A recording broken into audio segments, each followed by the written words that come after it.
പിതാവിൻ്റെയും പുത്രൻ്റെയും പരിശുദ്ധാത്മാവിൻ്റെയും നാമത്തിൽ ആമേൻ. അടുത്ത ഇടയിൽ ഭാരതത്തിലെ സുപ്രീം കോർട്ട്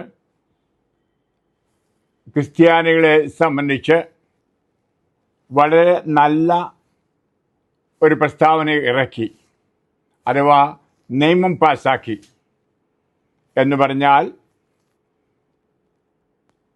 മതപരിവർത്തനം പാടില്ല, എന്നാൽ വചനം പ്രഘോഷിക്കാം. നമുക്ക് അല്പം ഒന്ന് ചിന്തിക്കാം. ഉദാഹരണമായിട്ട്, എന്താണ് കർത്താവായ യേശു ക്രിസ്തുവിൻ്റെ കന്നി പ്രസംഗത്തിൽ, അഥവാ തൻ്റെ വരവിൻ്റെ ഉദ്ദേശം എന്ന് പറഞ്ഞ പ്രസംഗത്തിൽ, മാനസാന്തരപ്പെടുവിൻ, സ്വർഗരാജ്യം സമീപിച്ചിരിക്കുന്നു. മാനസാന്തരപ്പെടുവിൻ, മതം മാറ്റുക എന്ന് പറഞ്ഞിട്ടില്ല, മനസ്സിന് മാറ്റങ്ങൾ ഉണ്ടാക്കുക. യേശു ക്രിസ്തുവിൻ്റെ സിദ്ധാന്തങ്ങൾ അനുസരിച്ച് ഒരു നിർമ്മല മനസ്സാക്ഷിയോടെ വിശുദ്ധരായി ജീവിക്കാനായുള്ള ആഹ്വാനം. അത് വേറെ ഭാഷയിൽ പറഞ്ഞാൽ യേശുവിലേക്കുള്ള പരിവർത്തനം. യേശുവിൻ്റെ സിദ്ധാന്തങ്ങൾ ഉൾക്കൊണ്ട് അവൻ്റെ ആത്മാവിനെ സ്വീകരിച്ച്, അടുത്തവരുടെ ഞാൻ ഇട്ട ഒരു വീഡിയോ നിങ്ങൾ ഓർക്കുന്നുണ്ടായിരിക്കും. ഭാരതം പരിശുദ്ധാത്മാവിനാൽ നയിക്കപ്പെടും, യേശുവിൻ്റെ ആത്മാവിനാൽ നയിക്കപ്പെടും. ഞാൻ വെറുതെ പറഞ്ഞതല്ല, ആത്മാവിൽ പ്രചോദിതനായിട്ട് തന്നെയാണ് പറഞ്ഞത്. ഇപ്പോഴും അങ്ങനെ തന്നെയാണ് ഞാൻ ഈ ഷെയറിങ് നടത്തുന്നത്, ഈ പങ്കുവയ്ക്കൽ നടത്തുന്നത്. മാനസാന്തരപ്പെടുവിൻ, സ്വർഗരാജ്യം സമീപിച്ചിരിക്കുന്നു. ഈ ലോക ജീവിതത്തെപ്പറ്റിയല്ല, പിന്നെയോ ആ പീലാത്തോസിന് മുമ്പിൽ ധൈര്യസമേതം പറഞ്ഞത്. പീലാത്തോസ് ചോദിച്ചു, നീ ഒരു രാജാവാണ്. അതെ, എന്നാൽ എൻ്റെ രാജ്യം ഐഹികം അല്ല, എന്ന് പറഞ്ഞാൽ ഈ ലോകപരം അല്ല. അപ്പോൾ ഈ ലോകപരമല്ലാത്ത അതിനുപരിയായുള്ള ഒരു രാജ്യം സ്ഥാപിക്കാനാണ് യേശുനാഥൻ വന്നത്. ഇനി എന്താണ് ഈ ദൈവരാജ്യം? വളരെ വ്യക്തമായി നമുക്ക് അറിയാം. റോമ 14:17 നീതിയും സമാധാനവും പരിശുദ്ധാത്മാവിലുള്ള സന്തോഷവുമാണ് ദൈവരാജ്യം. അപ്പോൾ ഈ അനുഭവത്തിലേക്കുള്ള പരിവർത്തനം ആണ് യേശുക്രിസ്തുവിൻ്റെ വചനത്തിലൂടെ നമ്മൾ മനസ്സിലാക്കേണ്ടത്. അപ്പോൾ മതം എന്ന് പറയുന്നത് നമുക്കറിയാം, മനുഷ്യൻ ഉണ്ടാക്കിയ നിയമങ്ങൾ, ആചാരങ്ങൾ, കർമ്മങ്ങൾ സ്വന്തം സമുദായത്തെ സംരക്ഷിക്കുവാനായിട്ട് ആണ്. കർത്താവായ യേശു ഒരു സമുദായം അല്ലെങ്കിൽ സമുദായ രീതിയിൽ സംസാരിച്ചില്ല. ഇന്ന സമുദായത്തിൽ ചേരുവാൻ, തന്നോട് ചേരുവാൻ ആണ് ആഹ്വാനം ചെയ്തത് എന്നോർക്കണം. മാത്രമല്ല, ഇവിടെ സുപ്രീം കോർട്ട് വ്യക്തമായി പറഞ്ഞു, വചനം പ്രഘോഷിക്കുന്നതിൽ, സുവിശേഷം പ്രഘോഷിക്കുന്നതിൽ യാതൊരു തടസ്സവുമില്ല. കർത്താവിൻ്റെ കൽപ്പനയും അതാണ്. ലോകം എങ്ങും പോയി എല്ലാ ജനതകളോടും സുവിശേഷം അറിയിക്കുക എന്നാണ്. മത്തായി എഴുതിയ സുവിശേഷം നമ്മൾ വ്യക്തമായിട്ട് വായിക്കുന്ന 28-ാം അധ്യായത്തിൽ. അപ്പോൾ അവിടെയും പോകൂ, അതെ, വചനം പ്രഘോഷിക്കൂ, അവരെ ശിക്ഷപ്പെടുത്തുവിൻ എന്നുകൂടി പറഞ്ഞു. ശിഷ്യരാക്കുവാനുള്ള ആഹ്വാനമാണ്. എന്ന് പറഞ്ഞാൽ ആദിമ സഭയിൽ തന്നെ ക്രിസ്ത്യാനികൾ അറിയപ്പെട്ടത് ക്രിസ്തു ശിഷ്യർ എന്നാണ്. അപ്പം ബാഹികമായ ചടങ്ങുകളിലൂടെ, കർമ്മങ്ങളിലൂടെ, അല്ലെങ്കിൽ ഭക്തിമുറകളിലൂടെ, രീതികളിലൂടെ ഒരു സമുദായത്തിൽ ചേരുവാനുള്ള ആഹ്വാനം കർത്താവ് ഒരിക്കലും പറഞ്ഞിട്ടില്ല. വളരെ ശക്തമായി യേശു പറഞ്ഞു, വഴിയും സത്യവും ജീവനും ഞാനാണ്. അവൻ വന്നത് വഴി കാണിക്കാൻ. എങ്ങോട്ട് വഴി കാണിക്കാൻ? സ്വർഗരാജ്യത്തിലേക്കുള്ള വഴി കാണിക്കാനാണ് വന്നത്. അതിനാണ് ആ കാൽവരി വെരിമാറിൽ ചങ്കുപിളർന്ന് ഒരു വഴി കാണിച്ചത്. അപ്പോൾ അവിടെയാണ് പാപങ്ങൾ ഏറ്റെടുത്തതും വഴി ഉണ്ടായതും. ഈ വഴിയിലേക്കുള്ള ക്ഷണം. അവിടെയാണ് ജീവൻ, അവിടെയാണ് ജീവൻ്റെ ജലം പരിശുദ്ധാത്മാവ് ഒഴുകുന്നത്. ആ ക്ഷണമാണ് ആ കുരിശിൽ അവിടുന്ന് നൽകുന്നത്. അപ്പോൾ അവിടെയാണ് സത്യം. ഹല്ലേലൂയ. ഈ സത്യം ലോകം മനസ്സിലാക്കണം, ഈ സത്യം അംഗീകരിക്കണം. ഞാൻ വഴിയും ജീവനും സത്യവുമാണ്. അതിലേക്കാണ് കർത്താവ് ക്ഷണിക്കുന്നത്. ഇതാണ് ക്രിസ്ത്യാനികൾ പ്രഘോഷിക്കേണ്ടത്. ഇനിയും മതങ്ങൾ ഒരു വശങ്കിൽ പരസ്പരം സ്പർദ്ധയുണ്ടാക്കുന്നു, മാത്സര്യമുണ്ടാക്കുന്നു. ഇനിയും സ്വത്തുകൾ, സ്ഥാപനങ്ങൾ, ഇവയെല്ലാം അത് സ്വരൂപിക്കുന്നു, സമുദായത്തെ ശക്തിപ്പെടുത്തുന്നു. ഇതൊക്കെ മാനുഷികമാണ്, പക്ഷേ ദൈവികമല്ല. ഹല്ലേലൂയ. നമ്മുടെ ക്രിസ്തീയ ജീവിതത്തിൻ്റെ മഹനീയ ദൗത്യവും ആ മഹനീയ വശവും നമ്മൾ മറന്നു പോകരുത്. അത് ആധ്യാത്മികമാണ്. കണ്ണ് കണ്ടിട്ടില്ലാത്ത, ചെവി കേട്ടിട്ടില്ലാത്ത, ഹൃദയം മനസ്സ് അനുഭവിച്ചില്ലാത്ത ഒരു അനുഭവത്തിലേക്കുള്ള ആഹ്വാനവും അതിലേക്കുള്ള പ്രഘോഷണവും ആണ്. അതുകൊണ്ട് ഒരു വശങ്കിൽ ഗവൺമെൻറ്റുകൾ സ്വത്തുകൾ കണ്ടുകെട്ടിയേക്കാം, സ്ഥാപനങ്ങൾ ഏറ്റെടുത്തേക്കാം. ഞാൻ പറയും, എല്ലാം നന്മയ്ക്കായിട്ടാണ് കർത്താവ് ചെയ്യുന്നത്. അതായത് നമുക്കറിയാം, ഇനേറെ പേര് സ്ഥാപനത്തെ കെട്ടിപ്പിടിച്ച് സ്വത്തിനെ മുറുകെ പിടിച്ച് കമ്പനികൾ പോലും നടത്തി യേശുവിൻ്റെ വചനം പ്രഘോഷിക്കാതിരിക്കുന്നു. അപ്പോൾ വചനം പ്രഘോഷിക്കാനായിട്ട് എല്ലാവരെയും നിലത്ത് ഇറക്കും, തെരുവിൽ ഇറക്കുന്ന ഒരു സമയമാണ്. പ്രിയപ്പെട്ടവരെ, അതെ, അതിനുവേണ്ടി ഒരു വശമെങ്കിൽ ജീവൻ പോലും നൽകേണ്ടി വരും. ഇനിയും വേറൊന്നുകൂടി അത് മനസ്സിലാക്കിയിരിക്കണം നമ്മൾ. ഇന്ന് ലോകത്തിൽ, ഭാരതത്തിൽ മതവിരോധികൾ എന്ന് നമ്മൾ പറയുന്നവരുടെ ഇടയിൽ പോലും ഇപ്രകാരം യേശുവിനെ അംഗീകരിച്ച് അവിടുത്തെ മൂല്യമനുസരിച്ച് ജീവിച്ച് രക്ഷയ്ക്കായിട്ട് പരിശ്രമിക്കുന്നവരുണ്ട്. ഹൈന്ദവരുടെ ഇടയിൽ എനിക്ക് ധാരാളം അറിയാം, മുസ്ലിങ്ങളുടെ ഇടയിൽ അറിയാം. ഇങ്ങേയറ്റം തീവ്രവാദികൾ എന്ന് വിളിക്കപ്പെടുന്ന ബജരംഗദൾ അല്ലെങ്കിൽ RSS തുടങ്ങിയവരുടെ ഇടയിലും യേശുക്രിസ്തുവിനെ അറിഞ്ഞ് യേശുക്രിസ്തുവിൻ്റെ ചിന്താശകലങ്ങൾക്കനുസരിച്ച്, സിദ്ധാന്തങ്ങൾക്കനുസരിച്ച് മുന്നോട്ട് പോകുന്നവരെ എനിക്കറിയാം. അവരുടെയൊക്കെ ഹൃദയത്തിൽ ഒരു ദൈവ രാജ്യം ഉണ്ട്. പ്രിയപ്പെട്ട ഇവിടെ അത് നമ്മൾ ഒരു കാര്യം മനസ്സിലാക്കിയിരിക്കണം. ഞാൻ കത്തോലിക്കരുടെ തന്നെ സഭയുടെ മതബോധന ഗ്രന്ഥം വായിക്കുവാൻ ആഗ്രഹിക്കുകയാണ്. അതിലെ ഒരു ചെറിയ ഭാഗം മാമോദീസയെ പറ്റി പറയുന്നു. നമുക്കറിയാം, മാമോദീസ എന്ന കർമ്മം ഒരാൾ ബൈബിളും സഭയും പഠിച്ച് അത് കുട്ടിയായിട്ട് അതിന് പകരം മാതാപിതാക്കൾ നിന്നുകൊണ്ട് തലതൊട്ടപ്പനും തലതൊട്ടമ്മയൊക്കെ നിന്നുകൊണ്ട് വെള്ളം തലയിലൊഴിക്കുന്നു, തൈലം പൂശുന്നു, പേര് രജിസ്റ്റർ ചെയ്യുന്നു ഇടവകയിൽ. അതൊരു സമുദായത്തിലേക്കുള്ള മാനസാന്തരം ആണ്, അതിലേക്കുള്ള പരിവർത്തനമാണ്. ഇതാണ് നമുക്കറിയാം ഗവൺമെൻറ് വിലക്കുന്നത്. ഇനിയും അത് അത്യന്താപേക്ഷിതമല്ല, എന്നെ തെറ്റിദ്ധരിക്കരുത്. മാമോദീസ അത്യന്താപേക്ഷിതമാണ്. കർത്താവ് പറഞ്ഞു, പോയി പ്രസംഗിക്കുവിൻ, പിതാവിൻ്റെയും പുത്രൻ്റെയും പരിശുദ്ധാത്മാവിൻ നാമത്തിൽ സ്നാനപ്പെടുത്തുവിൻ. ഞാനിവിടെ പറഞ്ഞത് ഈ കർമ്മങ്ങൾ അനുഷ്ഠിച്ച് ആ പുസ്തകത്തിൽ രജിസ്റ്റർ ചെയ്യുന്നത് മാമോദീസ മാത്രം അല്ല. മാമോദീസ ഇത് ഞാൻ വായിച്ചു കേൾപ്പിക്കാം, പഠനത്തിൽ നിന്ന് തന്നെ ഞാൻ വായിച്ചു കൊള്ളട്ടെ. CCC കത്തോലിക്ക മതോപദേശം 1257. മാമോദീസ രക്ഷയ്ക്ക് അത്യാവശ്യമാണെന്ന് കർത്താവ് തന്നെ ഊന്നിപ്പറയുന്നു. എല്ലാ ജനതകളോടും സുവിശേഷം പ്രസംഗിക്കുവാനും അവരെ സ്നാനപ്പെടുത്തുവാനും ശിഷ്യരോട് അവ കൽപ്പിക്കുകയുണ്ടായി. ഇനിയും അതെ പറയുകയാണ്, മാമോദീസ അല്ലാതെ ശാശ്വത സൗഭാഗ്യത്തിലേക്കുള്ള പ്രവേശനം ഉറപ്പുവരുത്തുന്ന മറ്റൊരു ഉപാധിയും ഇല്ല.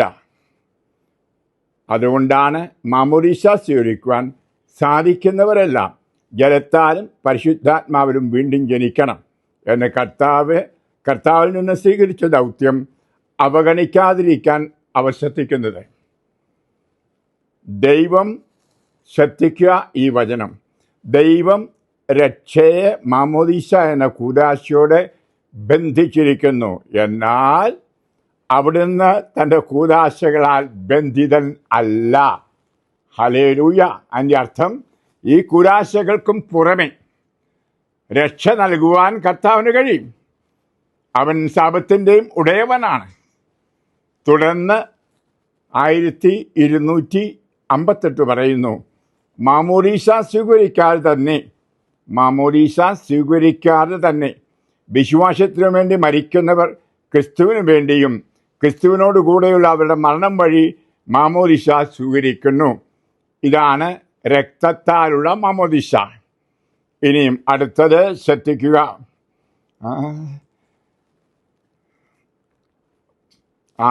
ഇതാ രക്തത്താലുള്ള ഈ മാമോദീസ ആഗ്രഹത്താലും ഒരാൾക്ക് സ്വീകരിക്കാം. മാമോദീസ സ്വീകരിക്കുന്ന മുമ്പ് മരണമടയുന്ന സ്ഥാനാർത്ഥികളെ സംബന്ധിച്ചിടത്തോളം അത് സ്വീകരിക്കാനുള്ളവരുടെ പ്രകടമായ ആഗ്രഹവും തങ്ങളുടെ പാപത്തെപ്പറ്റിയുള്ള അനുതാപവും ഉപമയും കൂരാശയിലൂടെ സ്വീകരിക്കാൻ കഴിയാതെ പോയ രക്ഷയെ അവർക്ക് ഉറപ്പുവരുത്തുന്നു. ഹല്ലേലൂയ. മനസ്സിലാക്കുക. അപ്പോൾ 3 തരത്തിലുള്ള മാമോദീസ. ഒന്ന് ഈ സമുദായത്തിലേക്ക് മാറ്റുന്ന, അതാണ് ഇന്ന് ഗവൺമെൻറ് വിലക്കുന്നത്. എന്നാൽ യേശുവിനെപ്പറ്റി സഹനങ്ങൾ സഹിച്ച് ഒരുപക്ഷെ യേശുനാമം പ്രസംഗിക്കുന്നത് കൊണ്ട് പീഡിപ്പിക്കപ്പെടുന്ന, രക്തം ചെന്തുന്ന അവർ മാമോദീസ സ്വീകരിച്ചവർ ആണ്. മൂന്നാമത് ആഗ്രഹത്താൽ എനിക്ക് ഒരു ക്രിസ്ത്യാനിയാകണം എന്ന് പറഞ്ഞാൽ ക്രിസ്തുവിലായിരിക്കണം. ക്രിസ്ത്യാനി എന്ന് പറയുമ്പോൾ മതത്തിലെ ആളായിട്ടാണ് പലപ്പോഴും കാണുന്ന. അല്ല, എനിക്ക് ക്രിസ്തുവിലായിരിക്കണം, എനിക്ക് ക്രിസ്തീയതയിൽ ജീവിക്കണം. അങ്ങനെ ആഗ്രഹിക്കുന്നവരും ആ മാമോദീസയുടെ ഫലം സ്വീകരിച്ചുവെന്നാണ് വേദോപദേശം നമ്മളെ പഠിപ്പിക്കുന്നത്. ഇനിയും ഒന്നുകൂടി ശ്രദ്ധിക്കൂ. അടുത്തത് 1260. ക്രിസ്തു എല്ലാവർക്കും വേണ്ടി മരിച്ചതുകൊണ്ടും എല്ലാവരും യഥാർത്ഥത്തിൽ ഒരേ ദൈവിക ഭാഗധേയത്തിലേക്കുള്ള വിളിക്കപ്പെട്ടവരായാലും പെസഹാരഹസ്യത്തിൽ ഭാഗമാക്കാനുള്ള സാധ്യത ദൈവത്തിന് മാത്രം അറിയാവുന്ന രീതിയിൽ എല്ലാവർക്കും പരിശുദ്ധാത്മാവ് നൽകുന്നുണ്ട് എന്ന് നാം അംഗീകരിക്കേണ്ടിയിരിക്കുന്നു. ക്രിസ്തുവിൻ്റെ സുവിശേഷത്തെയും അവിടുത്തെ സഭയെയും പറ്റി അറിയാതിരിക്കുകയും അതേസമയം സത്യം അന്വേഷിക്കുകയും ദൈവഹിതം അനുസരിച്ച് ജീവിക്കുകയും ചെയ്യുന്ന ഒരാൾക്ക് രക്ഷിക്കപ്പെടാൻ സാധ്യതയുണ്ട്. അത്തരം പ്രകൃതികൾ മാമോദീസയുടെ അത്യാവശ്യം അറിഞ്ഞിരുന്നെങ്കിൽ മാമോദീസ പ്രകടമായ രീതിയിൽ ആഗ്രഹിക്കാമായിരുന്നുവെന്ന് സങ്കല്പിക്കാവുന്നതാണ്. ഹല്ലേലൂയ. പ്രിയപ്പെട്ടവരെ, നിങ്ങൾക്കിതെല്ലാം അറിയാം. അതുകൊണ്ട് ഞാനൊന്ന് പറഞ്ഞു എന്ന് മാത്രമേ ഉള്ളൂ. അപ്പോൾ പലപ്പോഴും നമ്മുടെ മനസ്സിൽ, ക്രിസ്ത്യാനിയുടെ മനസ്സിൽ കിടക്കുന്നത് വെള്ളം ഒഴിച്ച് മാമോദീസ അത് സ്വീകരിച്ച് ആ പേര് രജിസ്റ്ററിൽ പത്രത്തിൽ എഴുതി വെക്കുന്നത്. പ്രിയപ്പെട്ടവരെ, എന്നാൽ ദൈവത്തിൻ്റെ ജീവൻ്റെ പുസ്തകത്തിൽ പേര് എഴുതപ്പെട്ട, ആഗ്രഹത്താൽ സ്നാനം സ്വീകരിച്ച, അതുപോലെ രക്തത്താൽ സ്നാനം സ്വീകരിച്ച അനേകർ ലോകത്തിലുണ്ട്, നമ്മുടെ രാജ്യത്തിലും ഉണ്ട്. എന്നാൽ മതങ്ങൾ തമ്മിൽ സ്പർദ്ധയുണ്ട്, പിണക്കമുണ്ട്, മത്സരമുണ്ട് എന്ന് നമുക്കറിയാം. ദൈവങ്ങൾ തമ്മിൽ അതില്ല. ഹല്ലേലൂയ. ഇനി ദൈവങ്ങൾ എന്ന് പറയേണ്ട ഏക ദൈവം യേശുക്രിസ്തു മാത്രം. അതേ ഭാഗികമായി അറിയുന്ന മറ്റുള്ളവരും അതിൽ ഉൾപ്പെടുത്തും. അപ്പോൾ യേശുക്രിസ്തുവിൽ മാത്രം രക്ഷ, ക്രിസ്തുമതത്തിൽ മാത്രം രക്ഷ എന്ന് പറയാതെ പറഞ്ഞാൽ അതിൽ യാതൊരു അതിശോക്തിയില്ല, അതൊന്നും കുറയ്ക്കുന്നുമില്ല, കൂട്ടുന്നും ഇല്ല. നാം യേശുവിലായിരിക്കാനാണ്. അതാണ് ദൈവരാജ്യം, അവിടുത്തെ സ്വന്തമാക്കുക. 1 യോഹന്നാൻ അധ്യായം 5, 11, 12. അവിടുത്തെ ഏകപുത്രനെ സ്വന്തമാക്കുമ്പോൾ നിത്യജീവൻ, ദൈവരാജ്യം സ്വന്തമാക്കിയിരിക്കുന്നു. അതാണ് ദൈവത്തിൻ്റെ വചനം. മാത്രമല്ല എല്ലാവരും അവിടുത്തെ നാമം വിളിച്ച് പ്രാർത്ഥിക്കണം. അതിനുവേണ്ടി അത് വ്യക്തമായ ഭാഷയെ പറയുന്നുണ്ട്. ഹൃദയത്തിൽ അവൻ മരിച്ചുയർത്തു എന്ന് വിശ്വസിക്കുകയും അധരം കൊണ്ട് ഏറ്റുപറയുകയും ചെയ്യാം.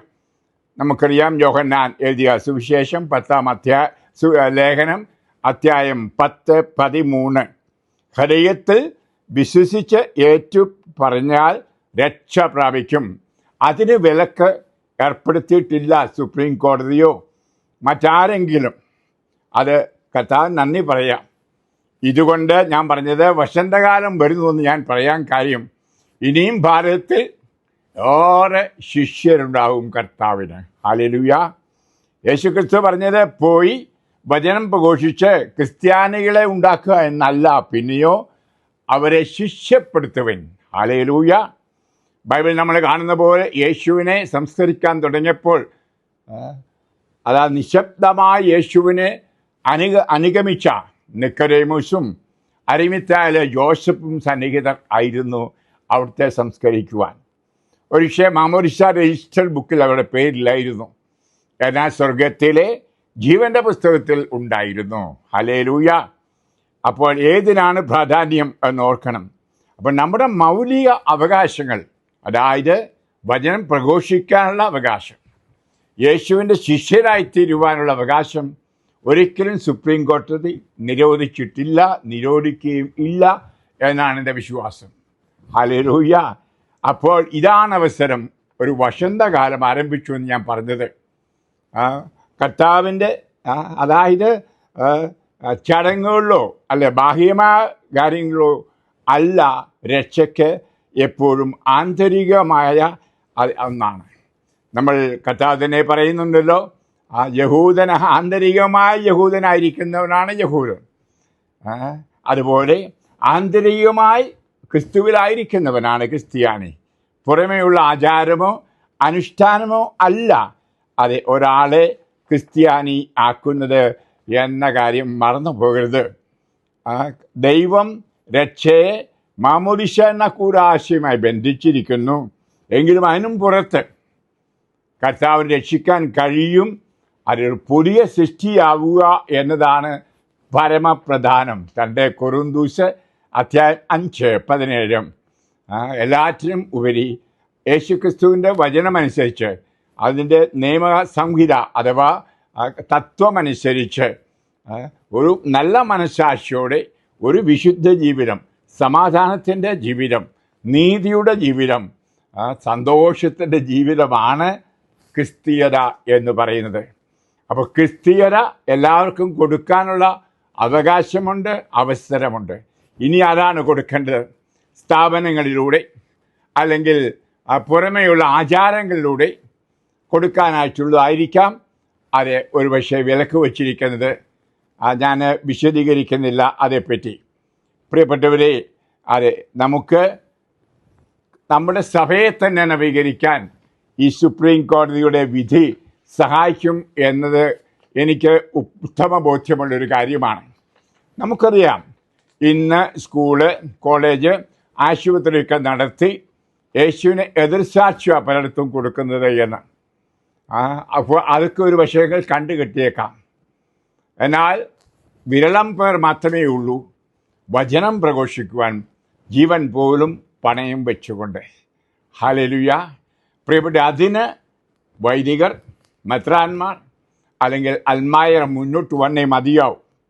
അതിനുകൂടി പ്രേരിപ്പിക്കുന്നതാണ് ഈ സുപ്രീം കോടതിയുടെ വിധി എന്ന് നമുക്ക് മനസ്സിലാക്കാൻ കഴിയുന്നു അത് വായിക്കുമ്പോൾ. അപ്പോൾ നമ്മൾ കുറേ നിയമപരമായിട്ട്, ചടങ്ങുപരമായിട്ട്, കർമ്മം വഴിയായിട്ട് അത് ഒരു സമുദായത്തിൽ ചേരുക എന്നതല്ല ക്രിസ്തീയത എന്ന് മനസ്സിലാക്കണം. ധാരാളം പേർ അപ്രകാരം നമുക്കറിയാം മാമോദിസയുടെ രജിസ്റ്റർ പേരുണ്ട്. അതുപോലെ തന്നെ ഒരു പക്ഷെങ്കിൽ പള്ളിയിൽ വെച്ച് ആഘോഷമായിട്ട് കർമ്മങ്ങളും ആചാരങ്ങളും നടത്തി ക്രിസ്ത്യാനി ആയതാണ്. എന്നാൽ ഇന്ന് ക്രിസ്തുവിൽ അകന്നും ജീവിക്കുന്നു എത്രയോ പേർ സഭയിലുണ്ട്. എങ്കിൽ പ്രിയമുള്ളവരെ, അവർക്കും ഈ മാനസാന്തരമാവും ആവശ്യം. മാനസാന്തരം, മനസ്സിൻ്റെ അന്തരം, അതാണ് ഒരാൾക്ക് ആവശ്യം. മതപരിവർത്തനം അല്ല, പിന്നെയോ മനസ്സിൻ്റെ പരിവർത്തനം. ഹല്ലേലൂയ. അതാണ് യേശുക്രിസ്തു പ്രസംഗിച്ചത്. മെത്തനോയ്യ എന്ന് പറഞ്ഞാൽ മാനസാന്തരം, യേശുവിലേക്ക് തിരിയുക. എന്നിട്ട് യേശുവിൻ്റെ കൽപ്പനകൾ എന്ന് പറഞ്ഞാൽ യേശു പഠിപ്പിച്ച മൂല്യങ്ങൾ അനുസരിച്ച് ജീവിക്കുക. അപ്പോൾ ദൈവരാജ്യം ഈ ലോകപരമല്ലാത്തത്, ഇന്ന് ഔദ്യോഗികമായ സഭ എന്ന് പറഞ്ഞാൽ ഈ പുറമേയുള്ള സഭ, ഭക്തി പ്രകടനങ്ങളുള്ള സഭ പലപ്പോഴും രാഷ്ട്രീയ തലത്തിൽ കൂടി പോകുന്നുണ്ട്. ഇപ്പോഴാണെങ്കിലും ഇലക്ഷൻ വന്നു, ഏത് പാർട്ടിക്കാണ് വോട്ട് ചെയ്യേണ്ടത്, ആര് വന്നാൽ നമുക്ക് ഗുണകരമായിരിക്കും, ഈ ചിന്താഗതികളൊന്നും ഒരു ക്രിസ്ത്യാനിക്കുണ്ടാകാൻ പാടില്ല. യേശു ശിഷ്യന് പാടില്ല. യേശു ശിഷ്യൻ്റെ ലക്ഷ്യം ആ ദൈവരാജ്യം, നമ്മുടെ പൗരത്വം സ്വർഗത്തിലാണ്. പൗലോസ് അപ്പോസ്തലൻ പറഞ്ഞിരിക്കുന്ന പോലെ. അപ്പോൾ ഈ ഭൗമിക കാര്യങ്ങളിൽ നിന്നൊരു വിടുതൽ പ്രാപിച്ച് അഭൗമികമായ ഒരു ജീവിതത്തിലേക്ക് ഇപ്പോൾ ഭാരതത്തിലുള്ള ക്രിസ്ത്യാനികളെ സഹായിക്കുന്ന ഒരു വിധിയാണ് ഇത് ഞാൻ പറയും.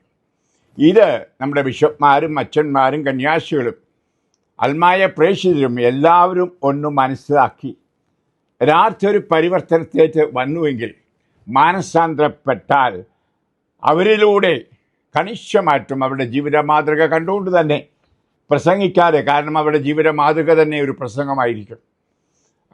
ധാരാളം പേർ യേശുവിനെ അറിയും, യേശുവിനെ സ്നേഹിക്കും, യേശുവിൻ്റെ ശിഷ്യരായിത്തീരും. എന്താണ് ആ ശിഷ്യൻ്റെ അടയാളമെന്ന് നമുക്കറിയാം. പരസ്പരം സ്നേഹിക്കുക. ഹല്ലേലൂയ. അതെ, ഇതുവഴിയായി നിങ്ങൾ എൻ്റെ ശിഷ്യരാണെന്നറിയുമെന്ന് സ്നേഹത്തിൻ്റെ കൽപ്പനയെപ്പറ്റി പഠിപ്പിച്ച കർത്താവ് പറയുന്നുണ്ട്. ഈ സ്നേഹത്തിനെതിരായിട്ട് സുപ്രീം കോടതി ഒന്നും പറഞ്ഞിട്ടില്ല, പറയുകയില്ല.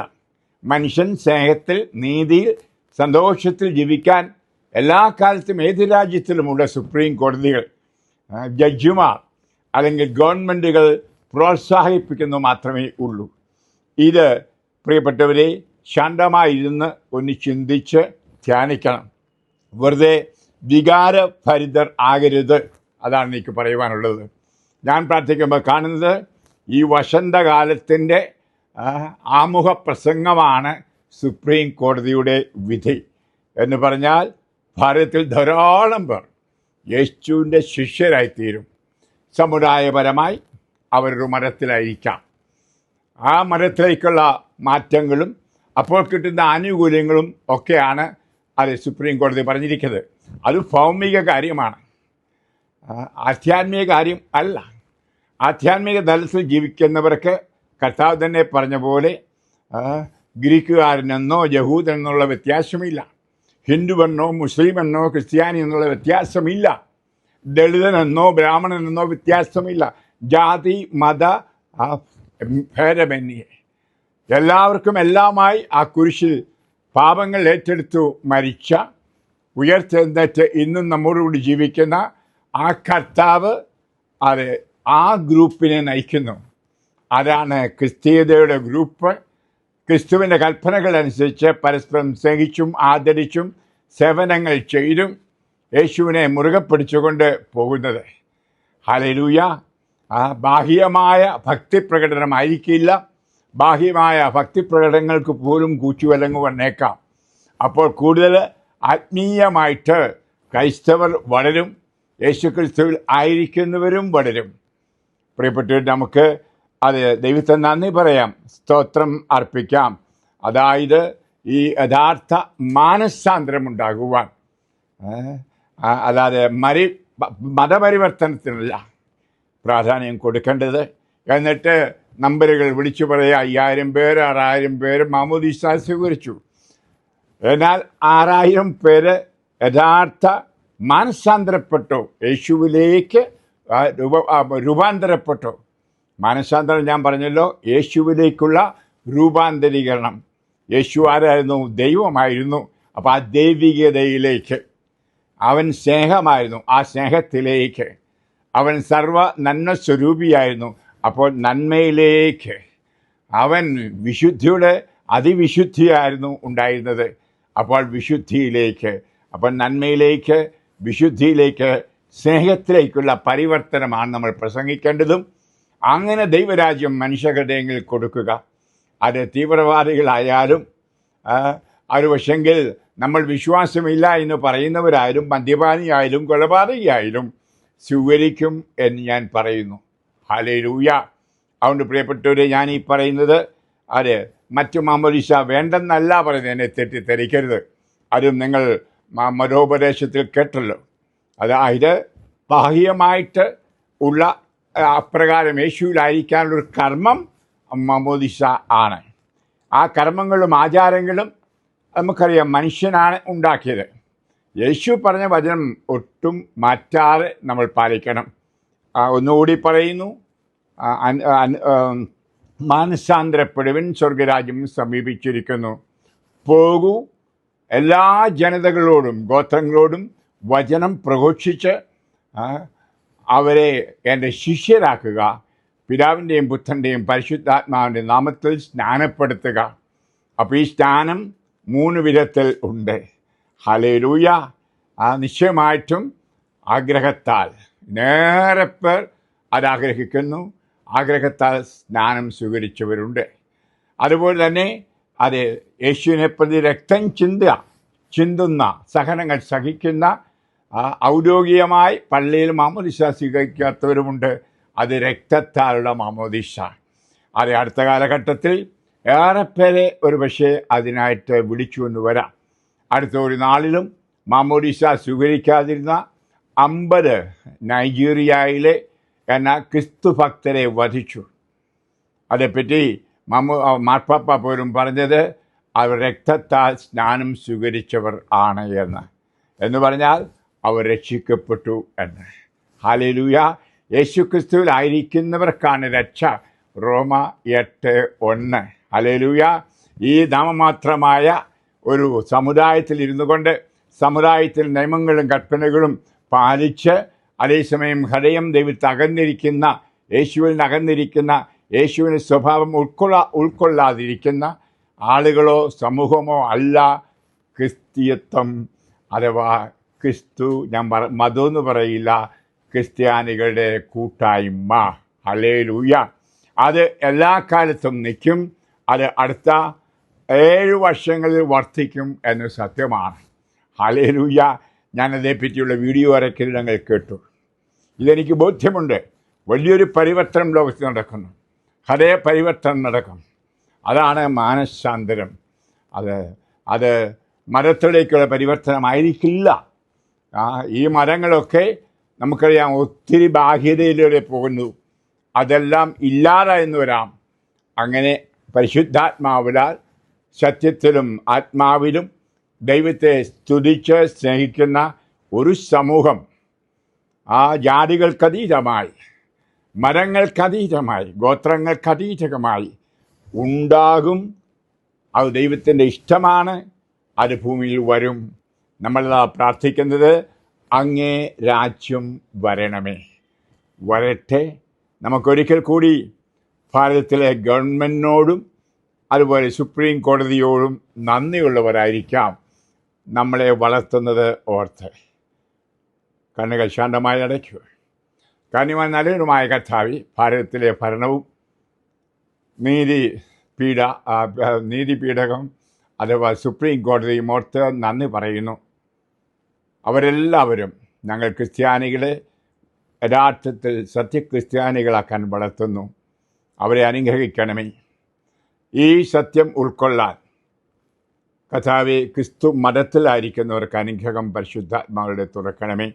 അവരുടെ ആന്തരിക കണ്ണുകൾ തുറക്കണമേ. അവരുടെ ആന്തരിക മനുഷ്യൻ യേശുവിലാണെന്ന് ഉറപ്പുവരുത്തുവാൻ സഹായിക്കണമേ. യേശു ക്രിസ്തുവിലുള്ള പുതിയ ജീവിതമാണ് ക്രിസ്തീയത. ആ ക്രിസ്തീയതയില്ലാത്തവർ ക്രിസ്ത്യാനികളല്ല എന്നുകൂടി മനസ്സിലാക്കാൻ അങ്ങയുടെ വിജ്ഞാനം അവർക്ക് കൊടുക്കണമേ. കാരണം നമ്മുടെ കർത്താവേ, ഭാരതത്തെ അർപ്പിക്കണം. ക്രിസ്ത്യാനികളെയും ക്രിസ്ത്യാനികൾ അല്ലാത്തവരെയും ധാരാളം പേർ അങ്ങേ അറിഞ്ഞ് അങ്ങയുടെ നീതി, അങ്ങയുടെ സമാധാനം, അങ്ങയുടെ സന്തോഷം ആത്മാവിലൂടെ അനുഭവിക്കുന്നവരായി തീരുമാറാകട്ടെ. അങ്ങനെ മതങ്ങൾ തമ്മിലുള്ള ശണ്ട, സ്പർദ്ധ, വൈരാഗ്യം, മത്സരമെല്ലാം മാറട്ടെ. അങ്ങനെ എല്ലാവരും യേശുവിൻ്റെ സ്നേഹക്കൊടി കീഴിൽ ഒന്നാകട്ടെ. ഇതെന്നെ കേൾക്കുന്ന എല്ലാവരും മനസ്സിലാക്കി അതനുസരിച്ച് ജീവിതത്തിൽ പരിവർത്തനം വരുത്തുവാൻ ഇടയാക്കട്ടെ. മക്കളെ, നിങ്ങൾ ഓരോരുത്തരെയും ഞാൻ അനുഗ്രഹിക്കുന്നു, ആശീർവദിക്കുന്നു. പിതാവിൻ്റെയും പുത്രൻ്റെയും പരിശുദ്ധാത്മാവിൻ്റെ നാമത്തിൽ ആമേൻ. Praise the lord. ഹല്ലേലൂയ.